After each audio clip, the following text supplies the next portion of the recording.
Welcome back, everybody. Episode 4, Android Tech Live. Today we have a couple of cool topics. We're not going to go as long as we usually go, but mainly we're going about the new and improved Galaxy series, the Galaxy S4 that was released on March 14th at 7 p.m. And then we're going to versus that up against the HTC One X, which has been out for quite a while, but it still meets up to standards with this phone, surprisingly. And also we're going to discuss about the upcoming iPhone 5S, and we could talk about what kind of specs it may or may not have, because everyone's in the dark still about it, regarding it.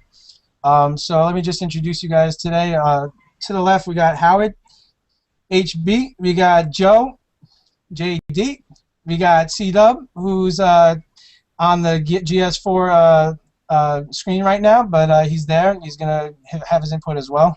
You got me, I'm John, the Mind, Ruben, who's actually behind me, but he's broadcasting as well, and Tiffany, who is just joining us today as a guest, and she just is curious to hearing about what's going on.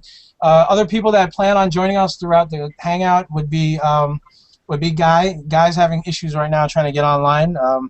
He's got, I don't know what kind of connection issues, but Google's having some problems right now. And Lewis, who's currently getting a car right now, so he's buying a car right now, so he's going to try to get us on the road after he gets back to the hotel and join us. So anyways, let me start off. The Galaxy S3 Korean phone company, Samsung, they have their successor, the GS4, because of such popularity. First of all, it became such a popular phone just due to all the hype, the marketing techniques they use, and on top of that, stability of their system using TouchWiz and everything else. But the GS4 coming out itself was just such a great innovation that they improved on in just subtle ways that not many people have noticed, and people became angry at the fact that, oh my God, it's not a new innovation, nothing's crazy about it. Meanwhile, the real reason is because there's not much of an innovation they need to create due to the fact that it was such a success. The S3 was such a great success that they just made the minor improvements that people found that weren't so great, so they made those specific improvements. The main improvements being the fact that it was a little too thick. I mean, they were talking about the phone being bulky, so because it is a huge screen on that phone. But they kept the screen of the phone. They boosted to a 5-inch screen. And then they flattened it out, so it's a slightly thinner phone. On top of that, the grip, since it being a glossy back on most of the models they came out with, they actually improved in a way by creating more of like a rugged back, kind of like a, I forgot what you call it, but like it has a bumpy textured back to it rather than the smooth, glossy piano finish that they normally would. On the screen right now is the GS3 on the right and the GS4 on the left. Am I correct about that? Yeah. Yep. That's the pebble blue GS3 on the left, and then the white GS4 on the left. I mean, on the left is the GS4 and the right is the GS3. That's right. So, I mean, it's got a 5-inch screen, 13-megapixel camera.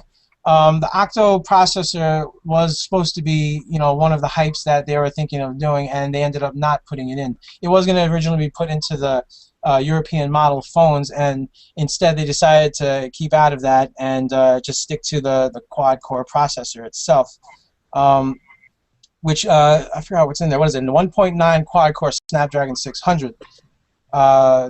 They were trying to put the 1.6 octa-core Exynos 5 Octa in there as being the European models, but they decided not to for some strange reason. God knows why. Maybe it was power consumption.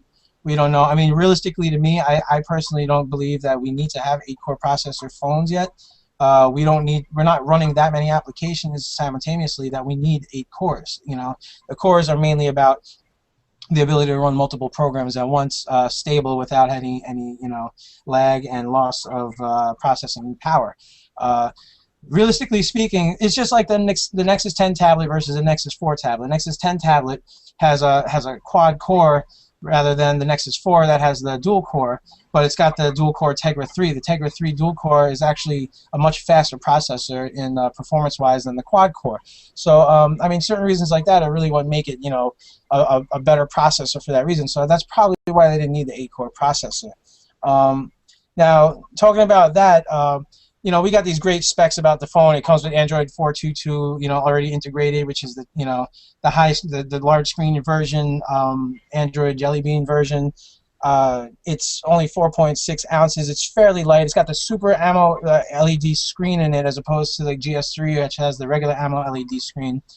Still power consumption, very efficient in power consumption. Super AMO LEDs even more power consumption. 13 megapixel cameras is great to have. I mean, I don't think we need anything more than that when it comes to phones, but soon we're going to have high-end phones built into, high-end cameras built into our phones, where you don't even need professional cameras. It's going to be just perfectly clear and everything like that. Remember, megapixel isn't really what it's all about. It's about the sensor. Now, when it comes to things like the iPhone 5S, I'm sure that the phone sensor, the camera sensor of the iPhone 5S would probably be much clearer and better picture rather than the Android, which it's always been. The iPhone has always had a better camera sensor than the Samsung Galaxy series or any Android series for that matter. Actually, I think, oh no, that's Sony. Sony was the only one that made a better sound quality than every other phone. There was another phone that apparently had a better camera sensor than the iPhone. I'm not sure which one it is, though. They come in the usual, they all coming in the same capacity storage now. They all got 16, 32, and 64 gigabyte versions. Not a big difference, not a big deal. Nobody really cares about capacity, being that you have an external card in them. Expandable memory. Now, the only problem is, the iPhone 5S probably won't have expandable memory. HTC One, which I haven't been mentioning much of, actually does. Now, the reason why the HTC One holds up to these other phones being that, it's got a great size processor, and it's got a huge processor in it. It's got a slightly smaller screen. It's 4.7 inch rather than the 5 inch in the S4. But regardless, it's 1080. It's fully upgradable. It comes with Android 4.1 Jelly Bean, which is not bad. And the processor in it, I don't recall what the processor was. Has anyone got the specs on that? Oh, there you go, processor. Yeah, the HTC One is incredible with it. It doesn't say Qualcomm. Scroll down a little bit. Look at that, 1.7 gigahertz quad-core processor. Boom.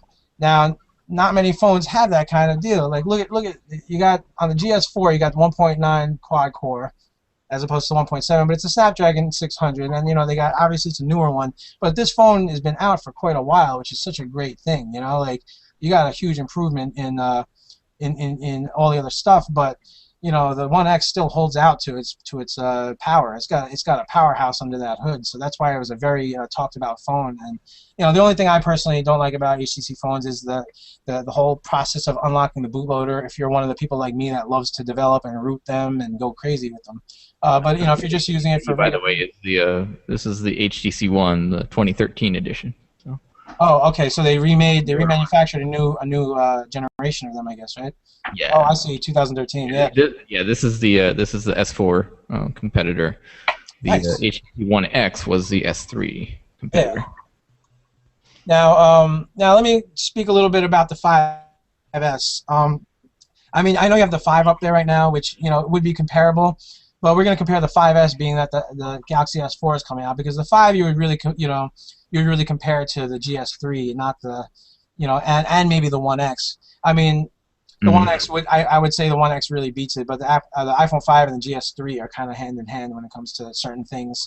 But I think obviously a more powerful phone being the GS3, but the iPhone 5 has a much better responsiveness and battery life and the camera sensor. So there are advantages to the iPhone 5 as opposed to the GS4, as well as the simplicity of it. Obviously, it's not everybody is a techie, so nobody wants to go crazy customizing their phone. As well as no glitches, no bullshit, no viruses, nothing you have to really worry about on the iPhone. Whereas if you don't know how to tweak a phone properly, you're going to get a lot of crazy ads and errors like that on the GS3. But the iPhone 5, I'm expecting it to have, obviously it's going to have a processor upgrade. That's why it's the 5S. It's going to be an improved one. So we're expecting to see possibly the A6X chip, which appeared inside the iPad 4. But they might even put something heftier in it. Depends on when its release date is and what they're trying to come out with. There are rumors of an A7 chip, which may be quad core, ready for the 5S, but we're not clear who's actually going to manufacture that processor to go in there to jump in. If an ARM chip is to be used, it's also possible they're going to upgrade to the Cortex A15 architecture seen in the Samsung's new the Exynos 5 octa chip. It's basically the same architecture and the technology used inside to be just as fast.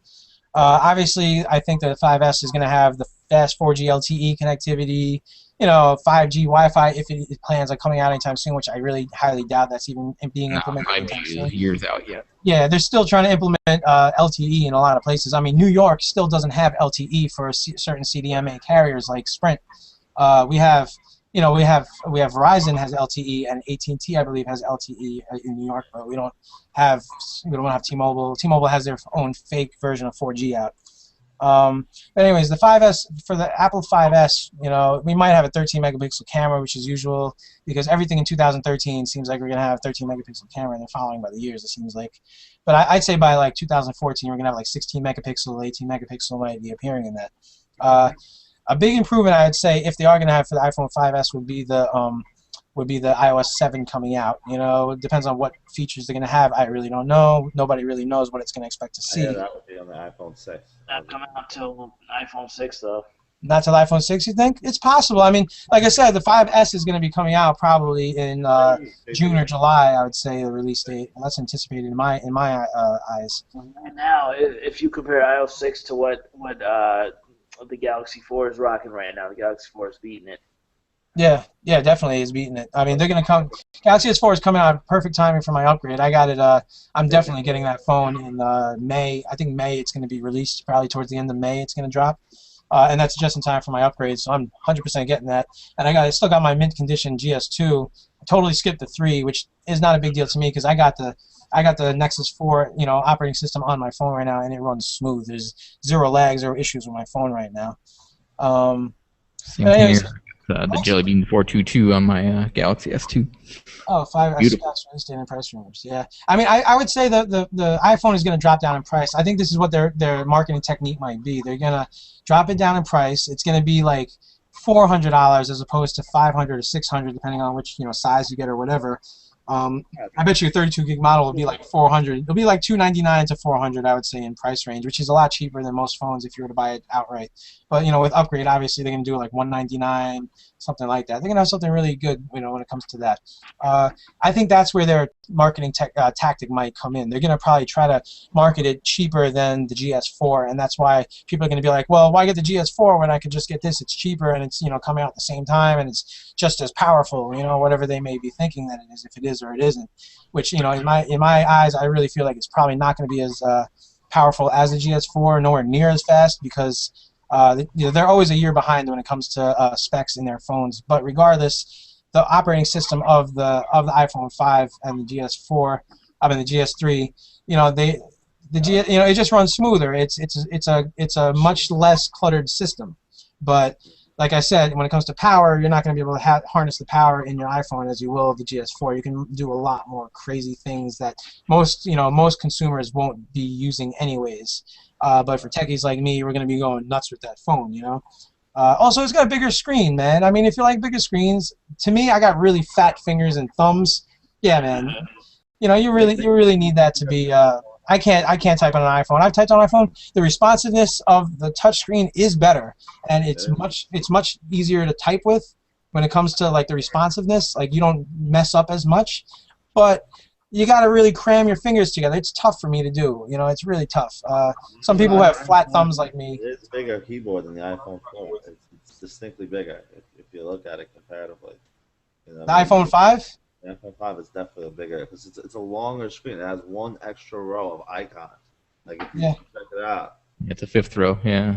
Yeah, well, it's also the resolution, so that you can see more at once too. Really, the the same size on the 4 and the 5, but the 4 has 1, 2, 3, 4, 5, where the 5 has 1, 2, 3, 4, 5, 6 rows.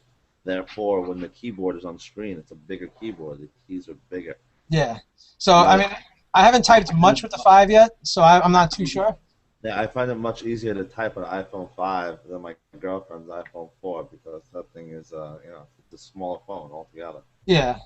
Oh, I see what you're saying. It's like it's a good size. It's like a square. It's like a HD little.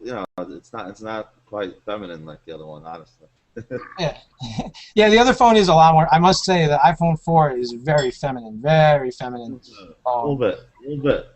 Yeah, I mean, the titanium back is cool and all. I mean, it's very stylish. Don't get me wrong. The outside of the phone is incredibly, beautiful and unique of its own.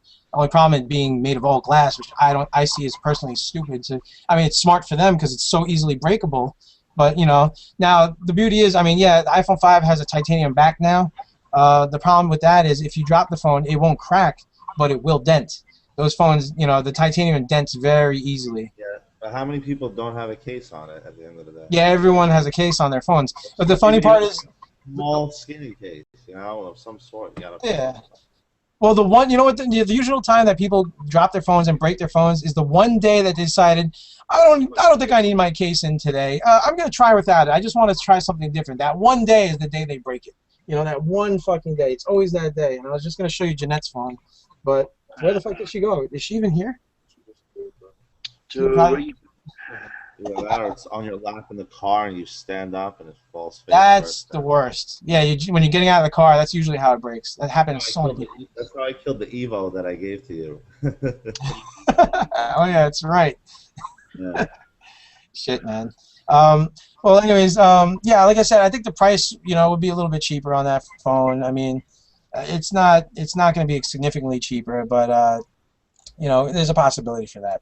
Why is Microsoft Office trial window open over here? I'm trying to have specs up and stuff like that. Anyways, all right. So now, I mean, we got a 2600 mAh battery in the S4. Not a huge improvement.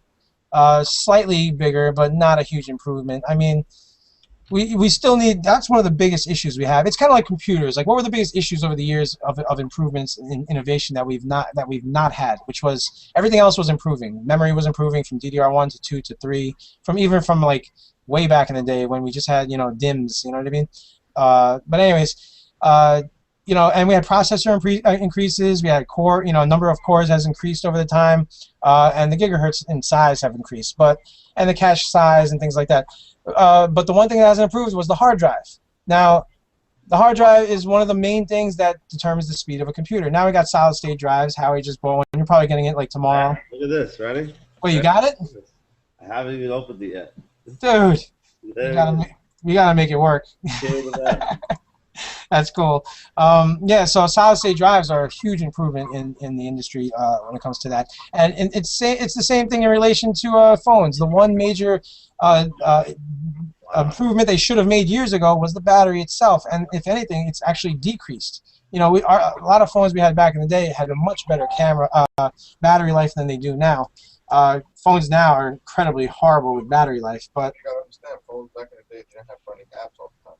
yeah, they didn't have running apps. We had less things to, you know, an efficiency to run. You're right about that. I mean, certain things have improved because of that. I mean, I'm pretty sure if there was no running apps and all that stuff, your phone battery life would last like fucking a month.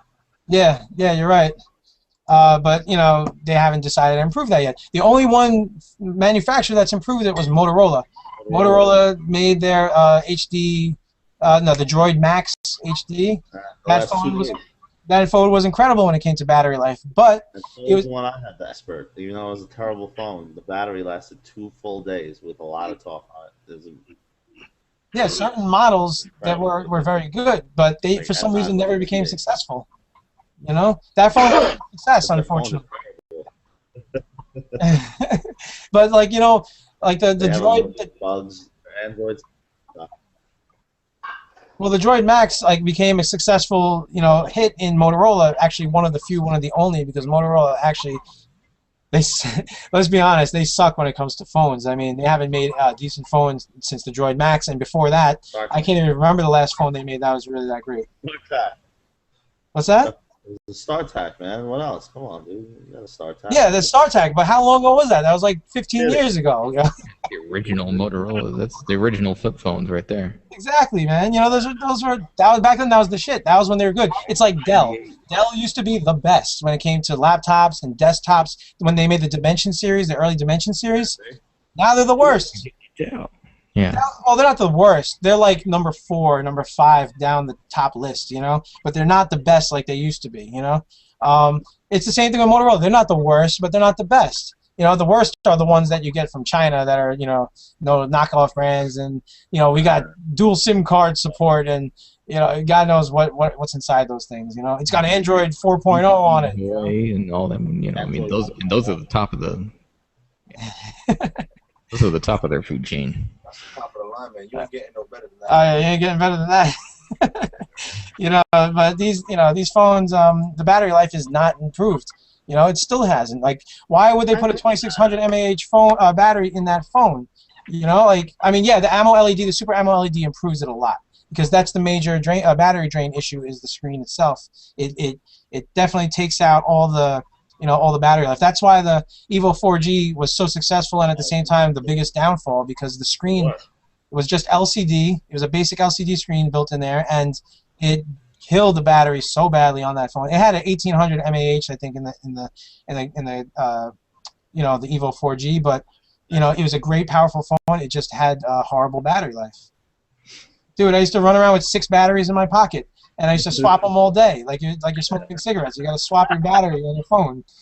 Like, oh, you're going outside to smoke a cigarette? All right, I'll go outside and swap my battery. It's time. That's what's good about the iPhone 5. I gotta say that, even though it's only 1500, it does last you from the morning to the night, and I use it all day on speakerphone. Yeah. And that's because the screen is slightly smaller, and that's also because the operating system is very efficient the way it runs its battery life, because it doesn't have multiple apps running in the background, which is what causes a lot of battery drain. You have to shut them down. You double tap the middle button, and then you can shut them down. And yeah, no. But the difference is that the iPhone 5, it only runs the apps that you choose for it to run. It doesn't run apps automatically in the background like Android system does. Android system, say you have the Facebook app. You know what I mean? The Facebook app will automatically run when you boot your Android phone. Your iPhone won't do that unless you start your app up. You know what I mean? It's not going to automatically run in the background without you knowing. Right, and all your background data with if you got a data plan, you got to watch your got to go through all the settings and make sure that it's on Wi-Fi only or something, because otherwise. I mean, look, I'm going to kill my apps right now, and let's see what it shows. It shows. Oh, I hit the wrong button. I hit navigation. 87 memory feed. I got about 12 to 15 apps running in the background, and about 5 of them are system apps, but everything else is not running because I chose it to run. It's because it's running automatically. That sucks. That's what really kills a lot of the battery on top of the display itself. Yeah, and then you got all the radios. I mean, GPS and Wi-Fi and Bluetooth. I mean, if you're not using those features, you need to turn them off. Yeah, and you really gotta learn to control. The iPhone normally says in use 7 of CPU, 3%. Idle is 98.2%, 1.8%. It's going back and forth. Yeah, it's beautiful. That's nothing. 3%. Having a program just open just to see what that is. You know what I'm saying? So, yeah. I mean, I don't know. I had 2 or 3 Android phones, but once I got the iPhone, I gotta say I'm not a fan of Apple. I used to hate them. But it's a simple phone. It works. It does what it has to do, and it's not buggy. It just does things easier. I hate to say it. Like I have PCs. I just bought a new i7 computer. I would never buy a Mac in my life, but the iPhone itself, it's a good piece of machinery. I would buy a Mac over an iPhone, in my opinion. I know. I wouldn't. But at the end of the day, it's made for its own purpose, though. Apples are made for specific reasons, It's the best phone I've ever had. I hate to say it, man. You know me. I don't like apples. I think Steve Jobs is an asshole. No offense. I mean, this guy was a millionaire, and he left his daughter in the lurch, and ended up pretty much like abandoning her like a jerk off, and I don't know. He was well. His personal reasons are one thing, but he was a pioneer and he was an innovator to the biggest extent. I mean, I feel he should have been more renowned for his for Pixar than Apple. The only reason why Apple became very popular and famous is due to its marketing technique. That's the main reason. No, this phone. If you think about it, the iPhone 1 is what spawned Google. I mean, you know what I mean? A Google Android, basically. The touchscreen application-based system was based off of an iPhone, for sure, without question. Yeah, that's why I'm saying he's an innovator and a pioneer. Well, but not to say it was a good thing. No, but to me, that's his biggest accomplishment. That system itself, just a system of an application-based touchscreen system that's pretty much taking over tablets now, iPhones, Androids. Even now, the Vizio and Sony's are having their window-based phones that are copying. It's all based off of that, Yeah. I just see. I mean, to me, maybe it might be a jerk off, but. Well, I don't like Steve Jobs either. I'm with you, Howie, because he's the reason why Xerox went down, man.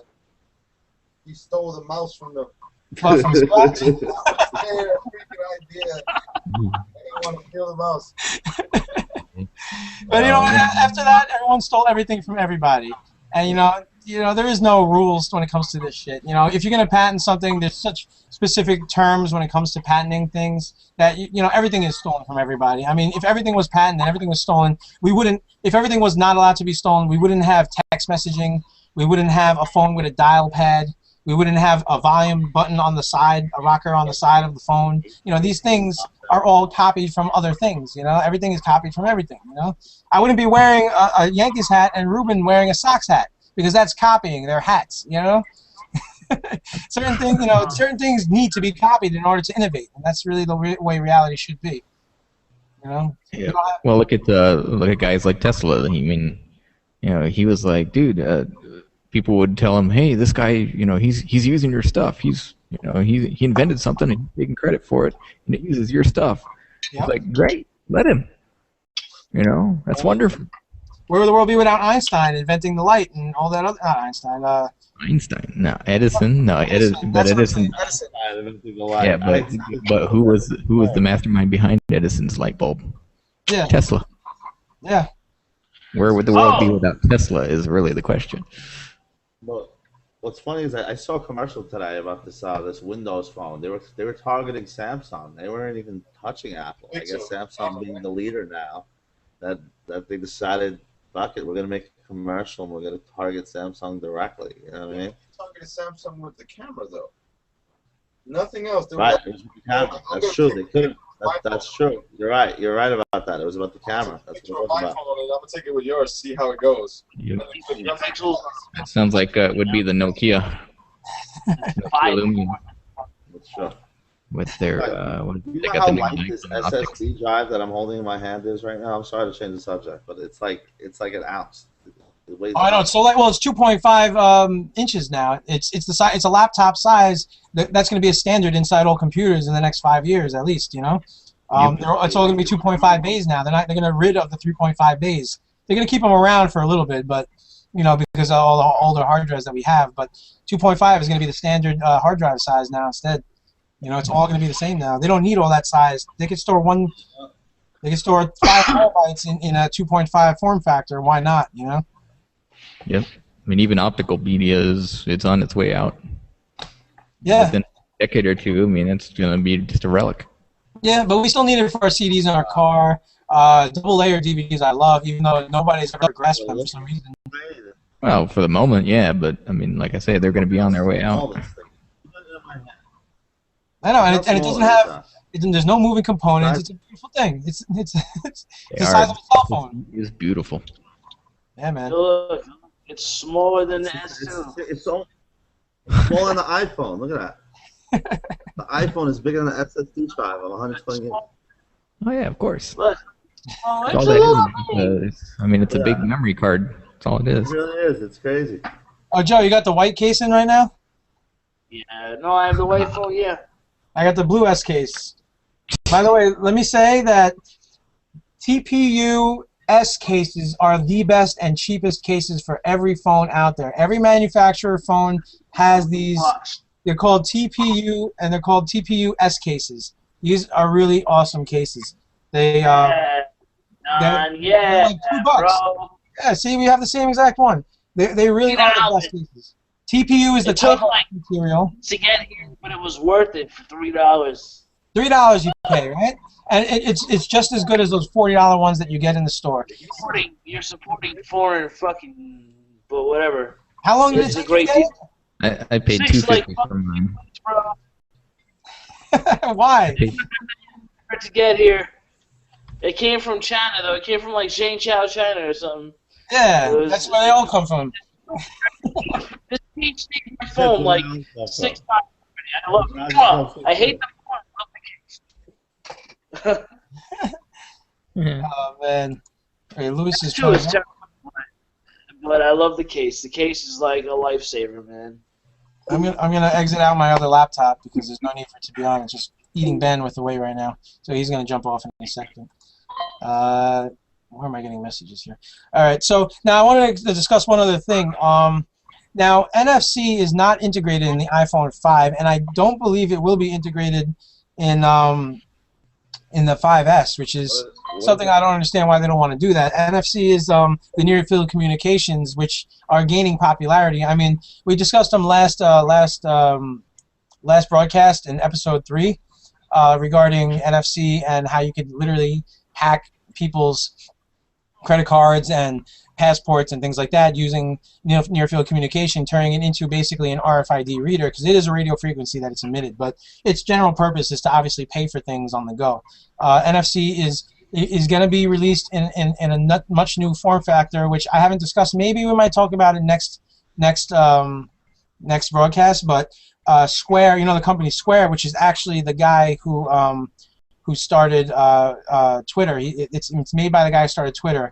Square is integrating a new system where you have it's going to use near-field communication to pay for things. So say you go to the coffee shop, you walk in, it automatically uses NFC. The person behind the register, which is a digital register, obviously, it detects them standing there, and then it gives them a notification: is this the person? And then the merchant behind the counter has to choose yes or no with a picture. And then they say, okay, tell me what you want, and then they say what they want, and then they put it into the system, and it automatically bills them without having to do anything. You just walk out of the store like you never even made a physical interaction with the person behind the counter due to NFC. This is a new thing that Square is starting for instead of the card readers, you don't even need a credit card. It's automatically billed through NFC. And are people gonna like buying things they don't know what they're paying for? They don't know the combined total. No, if you want, you can look on your phone. You'll bring it up on your phone, or there'll be a screen in front of them from the register stating what they're buying and how much it's going to cost. It's just like buying anything else through credit card. You don't know how much they're charging on credit card, but you know that. What's that? Guys will be in stores taking extra items, saying, doing things, hacking things. I don't know, man. Yeah, well, they have to perfect it, and there's going to be rules and everything like that. I mean, it's kind of like that commercial that came out. I think it was 2 years ago, maybe last year, where this shady-looking guy, dude in a trench coat, walks into this convenience store, grabs a whole bunch of stuff, puts it under his coat, and just walks out. And like the security guard at the front stops him. He turns around. He's like, "Hey, you forgot your receipt," and then he hands it to him. And they're like, basically talking about the future of merchant and buying things like that. But we're on another whole other topic here. But what I really wanted to go about is the fact that Android devices they're all integrating NFC into their devices now. GS4 is going to have NFC, of course. iPhone 5 doesn't, and I believe the iPhone 5S won't have near-field communication either. And let's clear up one small point. NFC basically is, when they say near-field, you basically have to touch the device to another device. I mean, it's not like broadcast several feet. No, well, I tested it, and it is about a couple inches. It's up to a foot. So, like, you can hold this, and about this far away, which is about a foot, it'll be able to detect you. Yeah, some will, some won't, though. Yeah, but I mean, soon they're gonna increase the range of them, because it's just a radio signal, really. I mean, so they're gonna increase the range of it, and it's just a simple thing to do. I'm sure a hardware firmware upgrade can do that, one or the other. But it's going to be something that's going to be more implemented in the near future, because it's, people are grasping it. All these phones are coming with it built in since the Galaxy Nexus integrated the first one. It had a couple of issues in the beginning where if you reset the phone, you get to reprogram it and set the password of it, and then you can go nuts buying things with people's built-in, Google accounts with their credit card integrated into it. You don't want that. That's bad. But anyways, like I said, they fixed that issue. There's other couple of small issues they're trying to get at. Now, this picture is the 1X that you're looking at right now, and the GS3 on the right. The other one, that's the 1, and then the one before that was the 1X and the GS4. No, right? they're all 1. Oh, it's all the 1. Okay. Yeah. I mean, I love the design of that phone. It is pretty. It's nice. It's clean. Yeah, it's unique, and it's really. But you know what? It really puts it out there. Like, you really know where the camera is. You really know where the sensors are. I mean, I'm not too crazy, and you really know where the speaker is. I kind of like the fact when they make phones that hide that. Like, look at the GS3. Like, you don't know where the speaker is. You don't know where the mic is. You don't really know which one is the camera. It kind of throws you off, but it's cool like that. I like it. Like, you want to know where the mic is, though, don't you? Well, not really. I mean, the mic is always this tiny little slit on the bottom, not even in the front of the camera of the phone. It's usually on the bottom, you know. If you're on the phone in a noisy place, you want to know where to talk into, I would think. Well, I mean, we all generally know where to talk, which is right here, you know, around the tip of the phone. You know, Yeah. Everyone always just talks like that. The other thing is that with the S4 and probably a lot of the forthcoming phones, I believe the HTC as well, this HTC One. But you got noise canceling. So, I mean, there's secondary and sometimes even 3 microphones. Even headsets, same thing. You know, so they got one that's just monitoring sound around you, then you have one that's more in the direct path, and then it calculates between the two and gets rid of background noise. Nice. Yeah, they have an iPhone commercial where they show the violins playing and they do the same thing. You know. Oh, and while like he's trying to talk, and it's perfectly fine, right? Like, yeah, it's got good sound quality coming out of the iPhone. I know that definitely. You know what it is? I think it uses more hardware-based stuff to cancel out the sound, and then I think like Android uses a lot more software-based stuff in order to do that. And a lot of times, some of these things hardware-based. At least on the S4 it is. Yeah. And a lot of times, rooted phones and tweaked phones, they kind of miss out on those things. Like for mine, for example, you talk on the speakerphone, and then, I mean, you talk on the regular handset phone like this, it's fine. You put it to speakerphone, which it's the same exact microphone that it's going into, but it's significantly lower in volume, which is really stupid. And it was something that kind of, the noise cancellation was omitted from it, I feel like. Depending on the ROM you get for your phone, they do end up screwing up a lot of things when it comes to that. So, like, you know, but the iPhone will never have that issue because you can't root them, and you can't, you know, you can't put a custom system on there that'll screw that part up, you know. That is that you can't download any apps that you don't pay for that are paid apps, where you could go onto a torrent and download them and switch it to your phone. That's the other beauty of the Android phone. I mean, if you want to be a shady person, like many of us are in the world, I mean, unless you're one of those honest people that you want to buy every song that you buy, you want to buy every bit of software that you buy, you want to buy everything on your phone, you know, go ahead, by all means, get an iPhone. You can put free songs on your iPhone. That's about it, though. You know what I mean? Yeah, exactly. You can download them online, and then you can transfer them to your phone. They even have apps that you can download directly on your phone. You can download the MP3s. You know, any of those $2-3 apps, if you want them, you gotta pay for them. You gotta pay for them, exactly. I mean, with Android, you literally can download the APK file directly from the internet and just upload it or email it to yourself, and boom, install it. You got the full version. You know, I mean, there's ways to fix that. Like a lot of these app developers are making. Every time you start the app, it contacts the server to see if it's a pirated version or not, and then it shuts you off. Well, Adobe Photoshop 5 tries to do a pretty good job too, but that doesn't stop people. At the end of the day, people will always manage. You know what I mean? Yeah, exactly. I mean, I did download the MX Player pirated, and it gave me a good error saying you can't. That's a pirated version, so therefore I had to buy the full version. I mean, but if it's something you use that often, you know, you should support the person that made the phone, that made the application, because you know. What's that? As long as it's $3 and not $500, not $200, you know what I mean? Yeah, if you're not tearing us a new asshole, go ahead. You know, you're making us buy a $1 app. It's only $1. Go ahead. You know, we support you. You made the app. You know, you should do it. But if you're gonna charge us $15 for an app that's not worth that you only use once a month, if even, you know, no, it's not worth it. You know, give us a good price and we'll do it. Right. Adobe Master Collection, for instance, probably a $1,000 program. Yeah. Now, speaking of apps, I wanted to go into the second topic. I mean, I believe we covered everything when it comes to the iPhone 5S, what it may be, the iPhone 5 itself. You know, I'm glad we have Howie here today because he has an iPhone 5 itself, so he can give us his views and opinion from someone who's had an Android, but unfortunately he's had the bottom of the barrel type Android. He's had a phone with gingerbread that never was a successor, so you know, it kind of was a kick in the head. But you know, it's good to have the viewpoint from someone who actually has the phone and uses it on a frequent basis to make this more of a debatable thing, I guess you could call it. But you know, we covered the GS4. We're expecting it out in May, hopefully. And I'm definitely getting it. You know, I would recommend most people get it. I don't know of any other phone that's really coming out soon.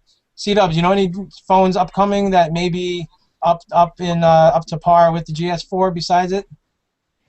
Well, I mean, you got the HTC One that just came out. They're pretty head-to-head. Yeah, it's head-to-head. I mean, the processor is I would say is better than the GS4, but other specs of it aren't as good. I mean, it's got the same resolution. I think it's got a Super AMOLED as well, but I believe the rumored Nexus 5, which is going to be an LG phone, just as the Nexus 4. Oh, that's right. That one's coming out. So that might be something we're going to discuss later because that might be a big hit. But it's LG, and LG hasn't, just like Nokia and Motorola, has not been doing so well lately. You know. Yeah. Well, LG to me is a lot like they're even an underdog under HTC in the ranks. Yeah. HTC actually recently got thrown out of the ranks. Some people are saying, hey, they're not tier 1 because, you guys aren't on top, and you're kind of changing your mind back and forth, and they get frustrated with them. Dude, they were the best. They really were the best, and they do have a lot of innovative things, and I mean, it's kind of a shame. I think they take a lot less fire from Apple because they don't tend to copy Apple's designs too closely. Yeah. Samsung and Apple are so much alike, and it's just kind of scary. You want to prove to people that hey, it doesn't have to be Apple. Look at you can have the same kind of features. You can even have better. Yep. But hey, we got Lewis joining us. Hello? Yo. What's good? What's good, homie? Shit, just got here, man. Glad you can join us. We're broadcasting right now as we speak. Hey, he arrived safely. Yep. In a new vehicle. So where are you at? A hotel right now, right? What subject are we on? Well, we just finished talking about the GS4 versus the iPhone 5S versus the HTC One X. Or is it the One? Is it the One or the One X? One, not One X. I'm sorry, man. I got this all wrong. Same with something for the HTC M7 that's coming out, apparently.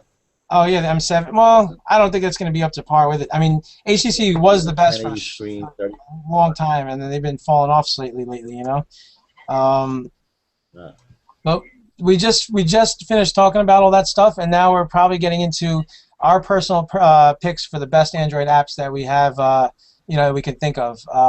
We just we started talking about apps, so I figured now is a good time to start talking about our favorite apps personally. I have two of my favorites. I don't know. Should I go first? I guess I'll go first. My two favorite if I'm gonna mention my two favorite apps, if no one mentions the other ones, I'll bring up some other ones that I personally think are favorite, but I don't want to ruin it for anyone else. My first two favorite apps would be, first of all, one of them, both of them are actually widgets. I mean, one of the most important things when we have our phones is the widgets, because we want we want what's now on our phones. We want, when our phone turns on, we want to see now. We want to have everything accessible.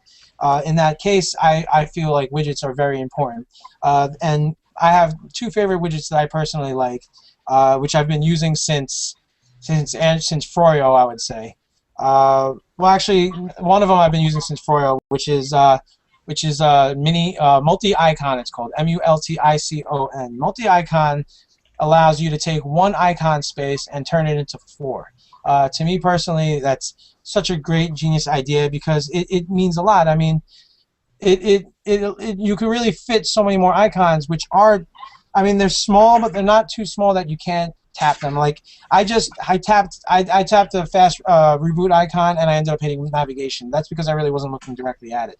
But like realistically, you can really hit those icons with no problem whatsoever. If you see on the bottom left of my screen, that is a multi-icon. That's 4 icons. That's my gallery.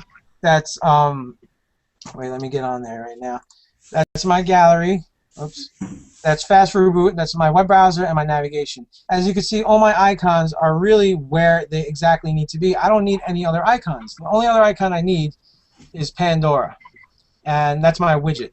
So these are the main icons that you use. Who uses anything else but this? Maybe people use Facebook. Maybe people use Instagram. Whatever social media icons. But you can add multiple multi-icons. You can add another set on the other side or anywhere you wish to put them.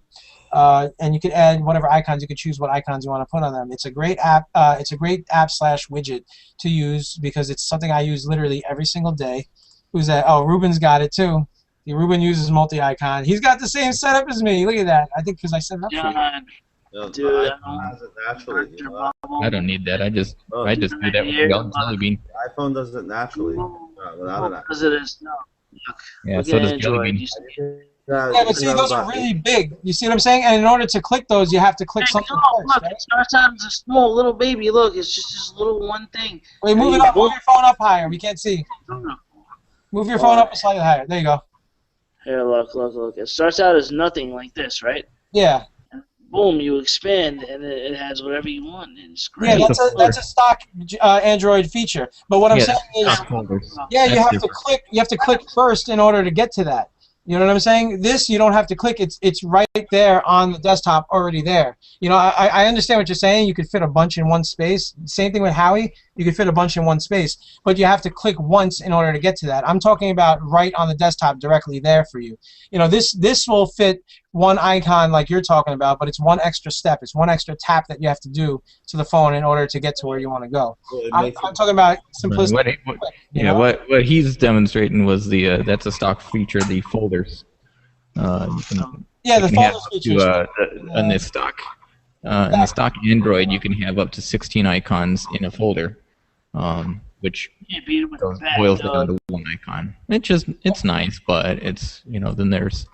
And if you get a custom launcher, you can actually break both of those limits and do what this multi-icon is doing. Yeah, like me, I put Apex Launcher. Like a lot of us do. Apex Launcher, and you can. I mean, if you go with some of them require premium, but you can do advanced grids. I mean, up to 9x9 or even higher than that. Yeah. And it's free, which is another great thing about it. You can just download it right off the market, and it's not asking you. It doesn't bug you. It doesn't nag you. It doesn't bring ads up. It's literally free, and it gives you no bullshit. It's a great app to have, I think, personally. Like I said, I don't mind the folders, the Android folders that are built in. Those are great, but I like having it right there on the screen where I don't have to tap something one extra time in order to get to that. I want it there, right now, kind of thing. You know what I mean? Exactly. Now, let me talk about my second favorite app, which is also a widget, and it's called One More Clock Free. I mean, I think Joe put me onto this a long time ago. I think he put me onto this when we had when you had the Galaxy S, the original. I think it was out then, and I think that's when you showed it to me. I'm not sure, but anyways, One More Clock Free is great because it's free. First of all, I mean there is a paid version, but I mean you don't really even need the paid version because I mean the reason is look at my clock. This is my clock right on my phone right now. It shows Saturday, March 23rd, right under 36 degrees, partly cloudy, 86% remaining.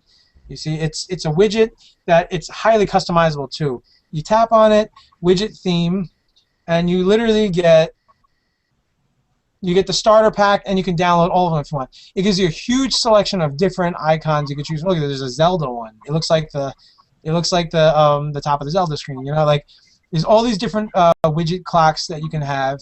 Huge selection, great selection. They got a lot of really nice ones that you'd like that you could pick.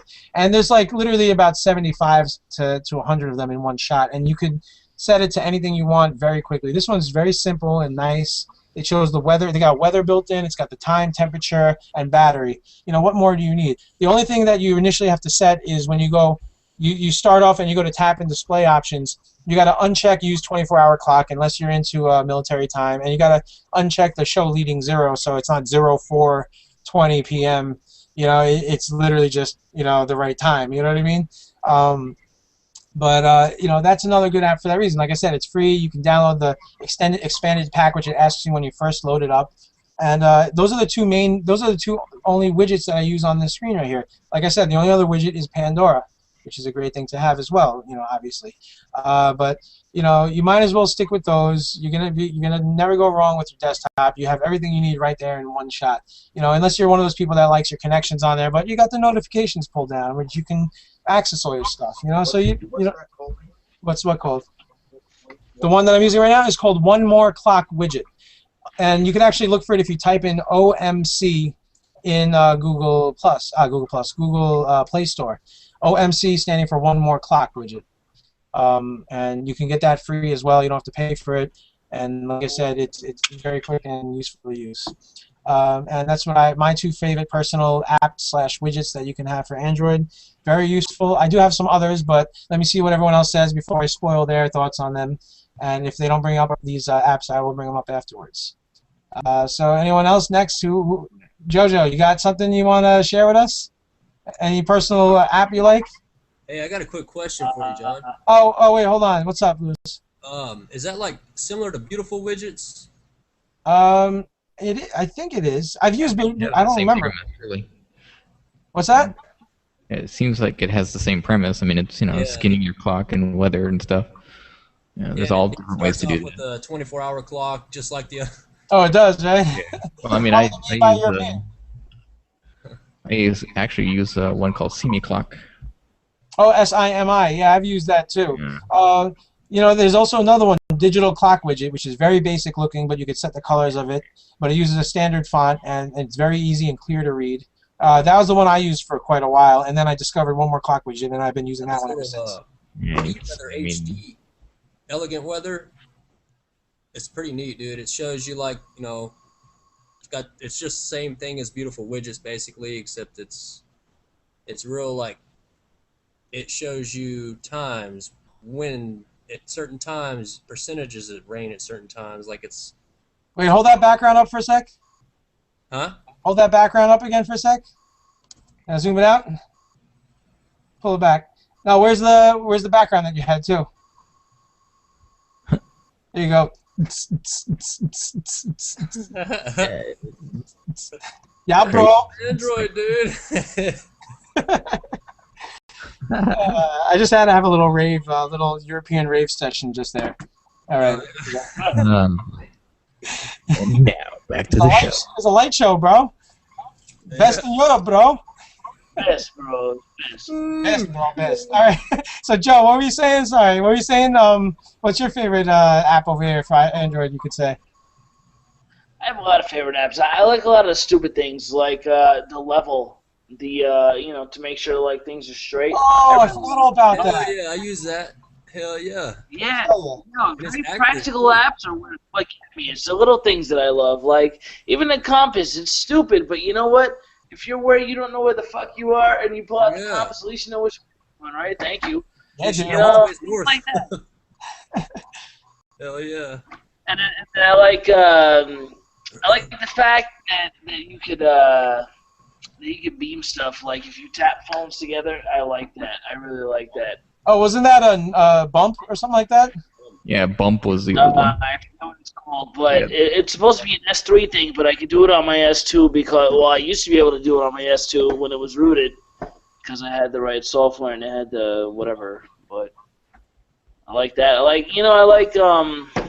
What else do I like? Let's see. I like the Simpsons app.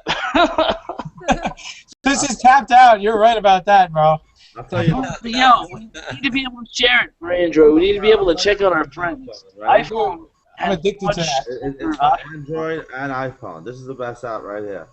For both. What's that? Wow, What's that? Right? Oh, Gas Buddy. Bro, that was one of the ones I was going to mention. Perfect. Yeah, pretty good. Yes, but he's awesome. You know what else is good? Barcode scanner. I like that shit. Barcode scanner, definitely must have. Yeah, especially when you got to get gas for your car, you could actually separate it between grade and low grade, and you can see it on a map, and you can see the prices by distance. Yeah, dude, that's the best. I mean, and you have it preset every time.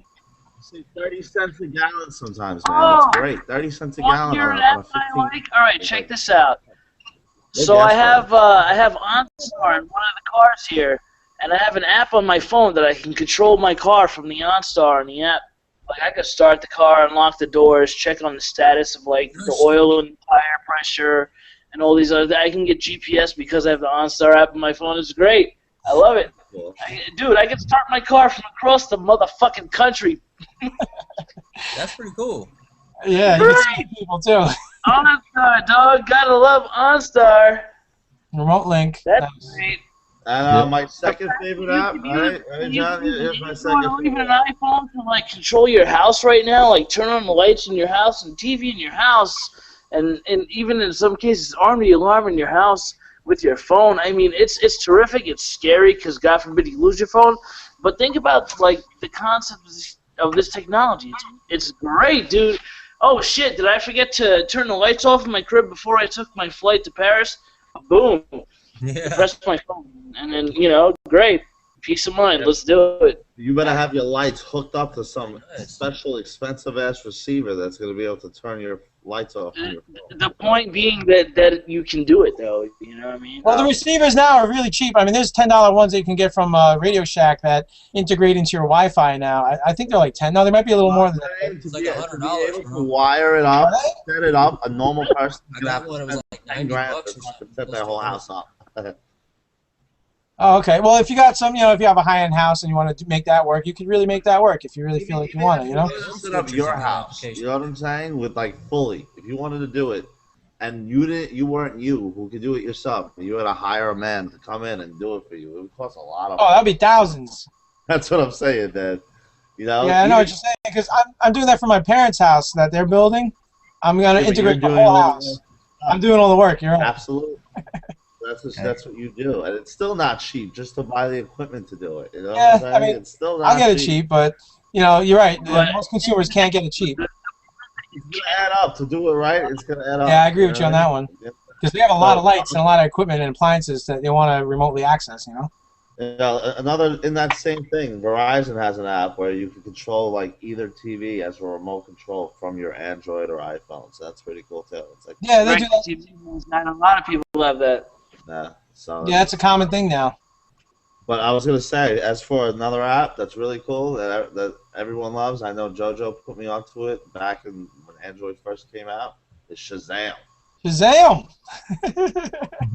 Yes, definitely. Can't fuck with Shazam, man. Shazam's a great app. Yeah, Shazam's great.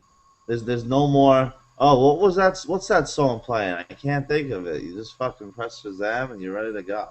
Yeah, if you got Jelly Bean, then you got Sound Search now. Oh, they do? Sound Search? Is that built into Jelly Bean, or is that like a third party? It's part of Google now. Really? Oh, awesome. I didn't know that. Yep. Is it better? It's different. I don't know about better, but I mean, each one of them has their own mileage. The thing is that each one of the services, like especially there's a couple other ones, like websites and things that you can go to, and different varieties of, like, you can sing or hum or tap or whatever, or play you can hum a beat. That's right. We did that before, right? Yeah, but your mileage can vary because it does it differently on the sounds. I mean, so depending on how accurate your sound is. Yeah, you could beatbox it and it'll figure it out for you too. It's kind of cool. But the thing is, a lot of those are social. So that was a song. What was the song that we were trying to figure out and you did it? I was like, yo, that's Mario, and you're like, that's not Mario. I'm like, oh. Yeah, not even close. It was like some weird perverted song or some shit. No, it was sampled in a hip hop song, but it was originally from. It was Beat Nuts. That's what it was. Yeah. So you're going to the song, and it actually is that recognized it, or did you just figure it out? No, I didn't get that one. Somebody did, but I don't remember who figured it out. But anyway, But then I mean, I did different recordings and ran it by Google Music, ran it by all these other places, and we'd come up with different results, but none of it was the right one. It was all close. It was interesting. Like if you change the key or you change the sound or the speed, it'll come up with a different match because it closely matches another song. I see. I mean, your mileage varies, but nice. So wait, Cito, do you have a favorite personal app of yours that you like? I think my favorite app, just for as useful as it is System Tuner by 3C. I've heard of that. I haven't. They actually have a few different ones. This one's got some overkill. I mean, there's not a lot of things that I use in it, but I mean, it's a massive toolbox for seeing behind the scenes and having control. Oh, you can adjust everything. At a rooted device.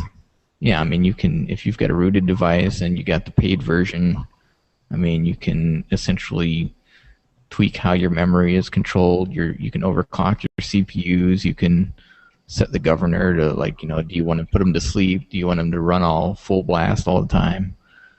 You can see all the memory, what tasks are going on. What else? Yeah, dude, I mean, they show you everything, how it uses it, what's using it the most, what the temperature. I mean, all your battery stuff. That's good to know the temperature. Not many people have that, and there is thermometers and sensors in there, Right. and a lot of phones now. And then you got backups. You can manage all your user and system apps and backups. Do all your backup and restore. So I mean, it's got all of that. Nice. Let's see what else. It's like Rob's toolbox, and yeah. It's like It's got a lot more than that. It's got a whole bunch, and this is nothing. I mean, they've got more advanced versions that even get more detailed. Like if you're just some sort of a crazy engineer and you want to see like down to the nanosecond everything that's going on. It's pretty cool. But and they've got some little widgets too. Everything from like little one space widgets to. In fact, I think most of those are widgets. Actually, they go straight into the application. Oh, and you get to select which widgets you want to put on there. That's kind of cool. So anything can go on the desktop. Put them on your desktop. Yeah, and just go straight to the different sections if you want. And then they also have, like Android tuners, like their grown-up version. And it integrates, I mean, it's just even more crazy, all the stuff that it'll do. Can't even read some of the screenshots. I mean, it's so much, but yeah, I see a lot of it, though. Internet bandwidth, all your battery use, I mean, just everything. Oh, CPU usage. It's a lot of the same features as the other one, but I mean, it's more advanced. And I mean, you can even do, this one's even got, you can mess with your ROMs, like if you do a lot of customizations and restoring and backups and recoveries and all that, it's all one-touch little stuff right in there. I mean, it's really a Swiss Army knife of like features. Yeah, that looks neat. Yeah, I gotta try that. There we go. The one-click is nice. I've got this in the free version too. You can back up or update or just restore your apps right there. If you get the paid version, you can even schedule it. Just like every week, I just want to back up my phone just in case, and you can tell it to back up to an SD card or whatever. Is that like an Android backup? It does. It automatically reboots to an Android and backs it up. I think that's in here. This in this Android tuner. It's their Android tuner is like their grown-up version. It's got like way more advanced features. Yeah. But in the basic one, it just straight up it just backs up to APK basically and data. So you can restore it anytime. Like if you accidentally mess it up or an update comes through and the update doesn't work, you can restore to the previous version with the touchable button. Nice. Like I say, I mean, it's really advanced. They're doing like multiple screenshots but I'm gonna mess with that. I'm gonna download that actually and try that out. I mean, yeah, that's kind of what the home screens of it look like. It's just just one tap to get into all the categories. So you got System Tuner and then Android Tuner. They're by the same developer. So I've tried them both. Really like System Tuner because I mean it's more basic. But that's definitely one of my favorites. And we touched on it before was Apex Launcher. Yeah, Apex Launcher. In my opinion, best launcher out there still. Definitely, especially their free version. I mean, they are the best free one. Definitely. And then their pro version adds more features. So I mean, you got some transition effects. It supports customizing all your shortcuts. You can resize your widgets, which a lot of them. I think hide stuff. I think it was Nova. Nova, you can't resize your widgets on the desktop unless you get the paid version. I thought you could do that in Apex. You can do that in Apex. That's what I'm saying. Yeah, you can do it in Apex, and you can do it in Go, and you can do it in a few others. But Nova, you have to pay for it. Yeah. Yeah. I think Hollow can get resized for free too, but Nova's a nice launcher, but like it doesn't. It's got a lot of features that you have to buy the paid version in order to Same thing with Hollow. I mean, Hollow looks good. Hollow. Yeah, definitely. It's meant to look like Play Store. Actually, is where they get that theme. If you've noticed that, they got that little carbon fiber gradient and a little hash. But very customizable. They don't give all the screenshots that I like.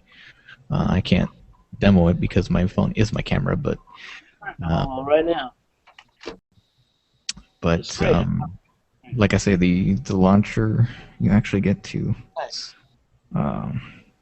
You can do like you were doing the multi icons. Oh, Joe's using Holo Launcher. That's right. I can actually set. Trying to figure where to go. Yeah, let me see. My portrait grid. See, I can go up to 10 rows, 10 columns.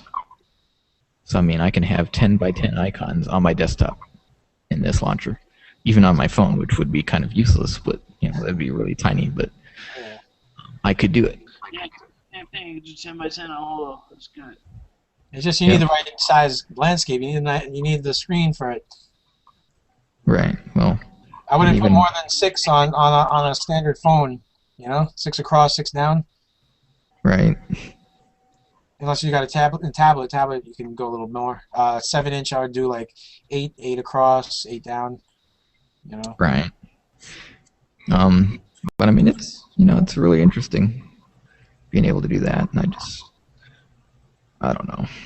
That's cool. And of course, I've got all the Google apps. I'm very much invested into Google. I love it. Yeah, definitely. Oh, speaking of which, and this is one thing that I'm really worried about is they're saying that Google Reader is going out the window. They're getting rid of that because nobody's using it, and they're using these other applications. You're using an Amazon Reader, I think, right? Well, I don't use the well, no, not for books, like the RSS feeds. Oh, okay. Subscriptions and stuff. And I don't actually use Google's, but I use one called G-Reader, which is kind of like Google Reader times way better. It's just really awesome. They've actually updated it for Jelly Bean, so I mean it looks very much like the new Google apps. It's got all that theming, so it fits right in. You would never know it, that this is not a Google app. It's really high quality. Different ways to present the articles. You can do it in grid view, kind of cool, or list view. That is nice to have. And then for tablets, of course, and I mean it adapts if you do landscape or portrait. I mean, it's got a very adaptive layout. It's very nice. But it's really clean. It's got some widgets even. It's one of my favorites. The only thing that worries me is that they're saying that Google Reader's getting out. So it's like, what's going to happen to it? Is G-Reader and everything else going to go away too? Or is it just Google that's getting rid of, the website for their Google Reader?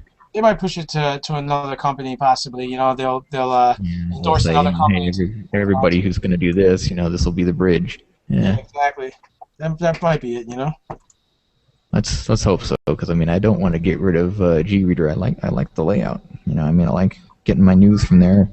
It's really quick. I can synchronize. And, I mean it does the same things that Google Reader does, but 100 times better.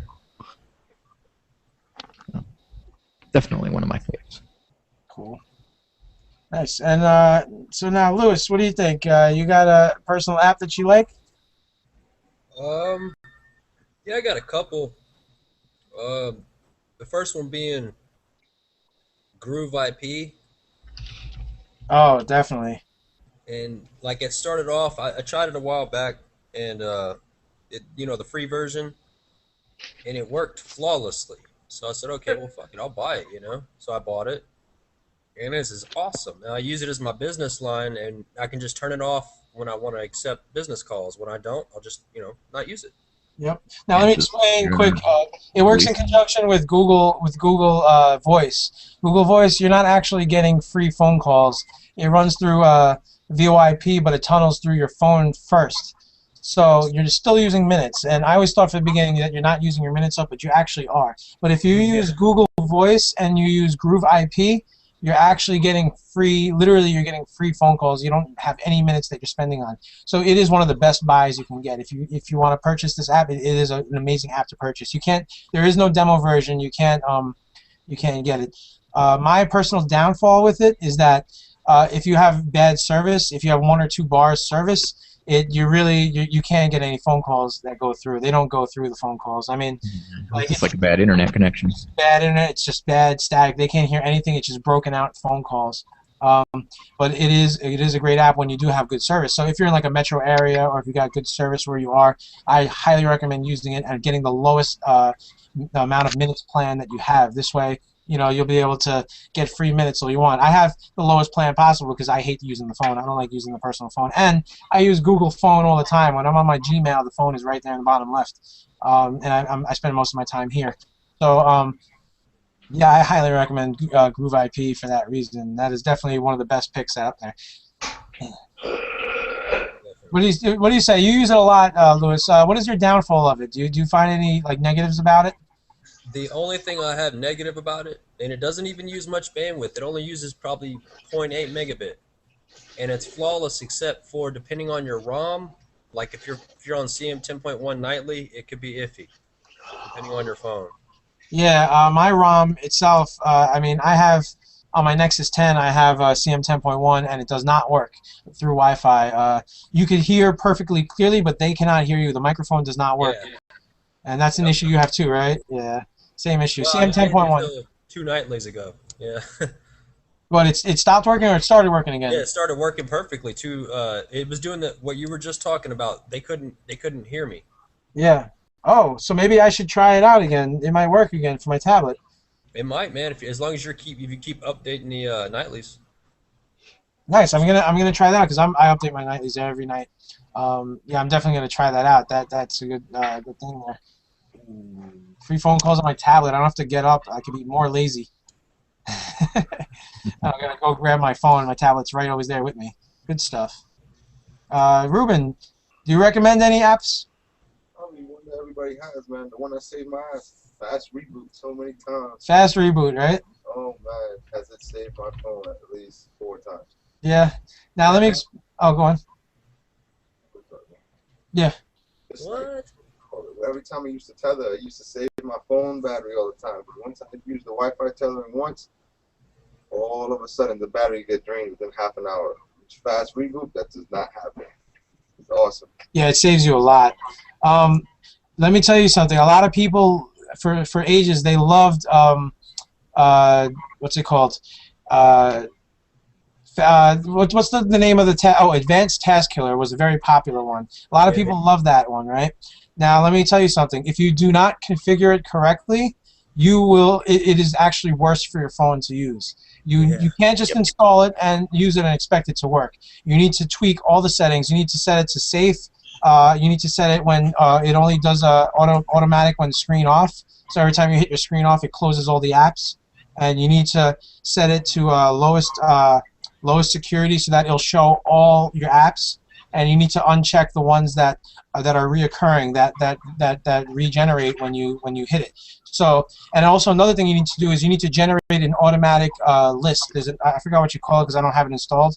There's an automatic ignore list, like for the apps that always start. You want to generate the right list so that it doesn't close the apps that regenerate automatically anyways. Because if you think about it, you're using more battery when you close the app. You force close the app. It takes more battery power to close the app, and then it automatically restarts the app, and it's going to initialize the app. So you're actually using more battery up when you do that. So if you do not have it configured correctly, it's not a good thing to use. Fast reboot. What's up? That's also why I do the with System Tuner. You can actually disable startup apps, and it really, really, truly disables them from starting up in the first place. So all your stuff in the background. Yeah, and you can. It's got a task killer too in it. So, I mean, you wouldn't need to get a separate app for that. If you check out System Tuner, you'll have that feature as well. Yeah, fast thing. I mean, you can have the same exclusion lists and whatnot. Oh, that's what I meant, exclusion list, yeah. Now, fast reboot is the same thing as if you were to not configure Advanced Task Killer correctly, but you don't, see, with fast reboot, you do not use it as often. You don't use it when screen off. There's no configuration to it. It's very basic and simple, which I recommend, and you just make it a widget on the, not a widget, but you make it an icon on the desktop. in my case, I use it in multi-icon as one of the multi-icons. You just hit it once every now and then. I don't even do. I do it maybe once a day, if not even, or twice a day. You know, sometimes. And you only use it when your phone is running sluggish or your battery is starting to go low. That's the only time you use it. You don't repeatedly press it. Advanced Task Killer is kind of the thing that you repeatedly press. You press it more often. Fast reboot, you only hit once every now and then. That's not something that you hit all the time. Otherwise, you're going to kill your battery a lot more as well for the same reason. It's going to regenerate all the apps that keep opening up on their own. So, anyways, yeah, I would recommend fast reboot if you if you're not one of those ADD people that has to completely press everything over and over again, over and over again, over and over again. There's people that do that, In that case, configure Advanced Task Killer correctly and use it correctly and use it wisely and don't go crazy with it, Any other apps anyone can think of? Louis, you had any other ones that you were mentioning? Set CPU. That CPU is good. Another one, yeah. If you don't get system tuner, set CPU. See, a lot of these, that's what system tuner will do. It's all a Swiss Army knife. Yep. Me, you, and Jason were talking about it the other day. How set CPU is good, but now we have multi-core processing and stuff like that. Doesn't it affect it? And also you have to have. It's a root-only application, and you can set your CPU max and your CPU minimum. If you're rooted and you have a kernel that allows you to overclock or underclock. So that's one of the things you have to use wisely. And I don't use it as much as you do. You use it all the time, so you know more than me about set CPU. But I've used it numerous times in the past with other phones. My kernel personally is not is a stock kernel in it. My ROM is modified, but I keep it stock kernel. Because I don't need to tweak anything. I just, it's only good if you really want to go nuts with performance and stuff like that. If you want to test out its abilities, see how hard you can go with it. You know what I mean? Do a quadrant on it, see if you can, test your limits to how fast you can make your phone. But obviously, it's going to eat the hell out of your battery. It's also good if you have bad battery power and you want to minimize it, so you actually underclock your phone, permanently. Well, permanently when you're using it. It looks like a GS3 in the picture. Oh, it does? Yeah. Oh, wait, this picture. Yeah. There's set CPU right there. I wasn't looking at the camera on there. I think that is a GS3, man. Yeah, that looks like it could be. I don't know. That looks like that's a gingerbread ROM, though. No, not necessarily. The stock Jelly Bean or stock ice cream. Was it ice cream sandwich? Stock Jelly Bean does have a green version. When it comes, the stock GS3 is green, the battery icon. So you might be thrown off by it. Maybe. Well, you could set the minimum, as you can see, you can set the minimum, maximum, and it shows 1.5 gigahertz as the max. So whatever phone is 1.5, which I think the GS3 is, that will do it, But it's good to have a minimum if you want to underclock, if you're running low on battery, you want to save your battery, you set the maximum to the lowest setting, or to one of the lowest settings, and your phone will be slow as hell, but it will conserve the battery significantly. You have your set to 1512. Okay. Dude, it has to be a GS3 on there. Well, look, yeah, but you have higher settings than what it shows on there. Like GS3 or GS. Yeah, but I can turn it down. Well, I'm overclocked also. That's stock. That's those stock are different setting right there, 1512. Yeah, that's the standard. You're right, and then you have an overclocked ROM. Kernel. This is an HTC all the way. This is a Sammy. Right there. Well, that's Jelly Bean right there. That's definitely Jelly Bean right there. That's also Jelly Bean. That's the HTC. You're right, because the R is gradient. It's gradient, it's green, and the Wi-Fi is soft. Those are HTC bars. Right, that is possible, man. All right. It's possible, it is. I feel like it definitely is. Well, we'll never know, but yeah, I think you're right about that, though. I know that one. Yeah, man. That's a different one too. Oh, well, that's probably a Samsung ICS. First of all, look at Joe. Joe is on a frozen picture of him in jolly mode. Joe's looking jolly right now. Hello. There's some oldness. That's Android 2.1. Looks like. Oh wow. Yeah, that's Donut, right? Froyo? Mm-hmm. No, that's before Froyo. Froyo. Froyo had black. Oh, Eclair. Yeah, Froyo was black. That's right. Eclair? Might be. Yeah, Eclair. That's what it is. There you go. It could be Donut or Eclair. It's probably Eclair. I don't know any phone that has Eclair that's at. Look at the clock speeds it's running at. Yeah, right. Yeah, really, dude. What fool would put Eclair on a phone that's high of a processing speed? You know? Yeah, who knows? Yeah, man. Well, it's kind of like there was people for a while that would put Windows 3.0 on like a 486 or a Pentium. Things screamed because it wasn't designed for that. Oh, Joe, you're hilarious, man. That's like the photos that you put for winning. Like, Yeah. Winning Winning right there. Look at JoJo winning.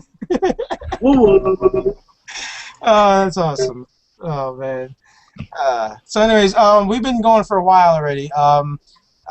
We might wrap it up because we're going a while already as it is, and we only wanted to go about 45 minutes. I'm sure we went over an hour already.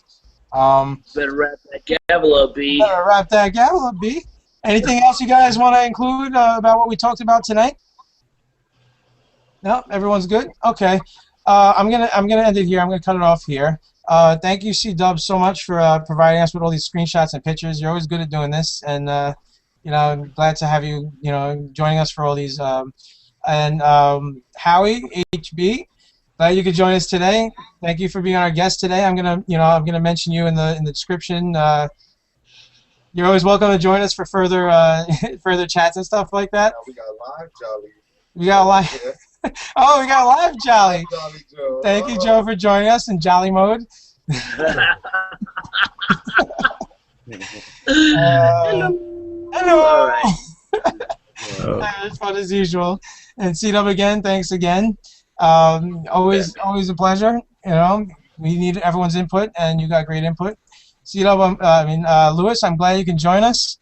You made it all the way. You traveled like 380 miles, and then you just jumped right on as soon as we got to the hotel room. Thank you. That's dedication right there. I invited him like 6 times into the chat, and I'm like, oh man. My phone kept going off. I'm like, dude, I can't get mobile out in the middle of the Dedication. My bad. I tried though. But you got good service here. You must be on Wi-Fi or something, right? Yeah, it's badass. I'm on U-turn and everything. Damn, kid. Yeah, you're clear right now. Your signal is perfect. Yeah, this is awesome. That's cool, man. I'm glad you got your car and everything's good. What's it called? Oh, and Ruben, glad you could join us today as our guest, who's also right behind me right here. There you go. It's always a pleasure. He comes. That's right. He's hailing all the way from Brooklyn, so he made a mission to go here. But I'm fixing up a bunch of his computers, so that's why he came to join us tonight and hang out. I know Tiffany, you can't speak right now, and we can't hear you, but I'm glad you can join us and include us into all the fun. And I hope next time maybe you could you'll be able to talk with us, and it's great. I hope you join the channel more often, and you could become part of the team and stuff like that. It's good to see you come out of nowhere and just show some dedication and some support for us. So I appreciate that. And on a last note, I want to mention this is AndroidTec Live, and we can be available to anybody 24 hours a day, 7 days a week. We provide support. For anybody who has Android problems, you can reach us live anytime you want. You can go to our channel in IRC. We're on Downnet network, and you can reach us in #Android. We're always available there. You don't even need to go on to the IRC client anymore, because we actually have a streaming chat system built into AndroidTecLive.com. So if anyone ever has problems with your phone, you can go to AndroidTecLive.com. You can hit the instant chat and connect right to our channel, and you can talk to us anytime, ask the questions, anytime you have a problem you want to fix. If you need help rooting your phone, you want to tweak your phone, something's broken, you want help to how to get your phone fixed. If you have to go to the store, we got different things. We can talk on an underground level, we can talk on a legit level, we can talk on any level you want. We don't badmouth anybody. And look at that, awesome. Reporting live from AndroidTec Live. Be sure to like us, subscribe to our channel, and we're always welcome to have people to come in and just talk Android. Thank you very much, and have a good night, and hope to hear you guys and see you guys and get requests from you guys next time. Episode 5 coming up in about 2 weeks. And over and out. Peace out, everybody.